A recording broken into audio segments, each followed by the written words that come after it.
Mayen kwachire na yankoshe ekwecha oyi akwan wo Ministry of Finance na enei Pensioners Bondholders Forum womo akobo onsese wo ho no ye ne che ni nkomo oyi akwan ote nka ye mo ha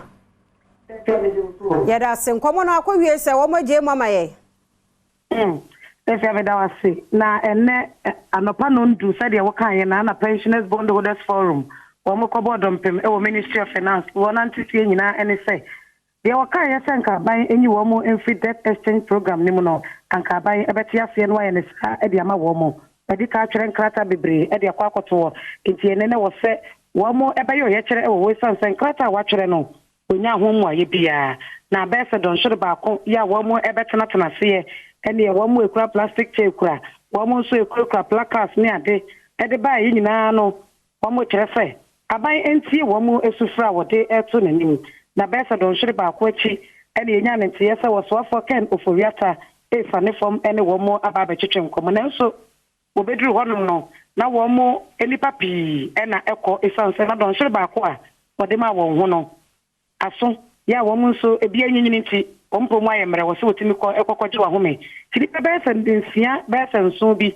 ena na ewo hono mo a wo so for ken oforiata etimi ene wo mo ekasa ye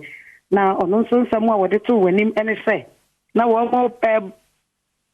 bond no anka eye o mu chichemu du nwotwe eda so a obetimi ede ama wo mo na nso aban eyi miensa efri so a o mu chichemu dunum na fa miensa na we ye fri so no eno na ebetimi aboa na o men sikasem akwakogine yie na watimi so akọ IMF anhyehyɛ ya wo ne mpanifo no edi no etimi akọwie yie na March busumenim de wo hyehyɛ e wo IMF no wonsa etimi akanti nka be yanka ekoyi entiafe esansa akoye se wo boa me na me nso me boa wo sa aban etimi ehwe no wototo eniema eyie na wo de sansemi etu dwawie ye no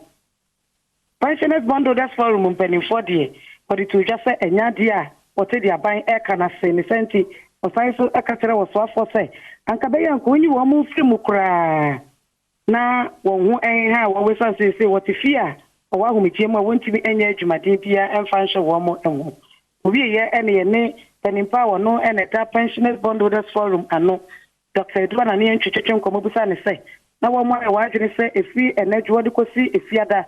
aban enyi wo mo emfi debt exchange program ne mu a wo besan be ye kire sesi ya wo so afọ aba be kasei edie anamo ene wotu ede afa ho na wo de tuja se wo mo de ne wo hwehwe ene sa aban ebeyi wo mo afiri mu se wo enyi wo mo afiri mu de ena enyume wo ne won kofo kwa akohia na ochina ya meboa no ndu pepepe wo besan akọ Ministry of Finance ni mo biem asakwa akoye oyekere enti de ekokọ wieye eno no sisefia ya da se papa pa kwecha oyi akwan na yete ne nka enti no ya ka bia visuals bia nso yenkase ahodo mu ubenya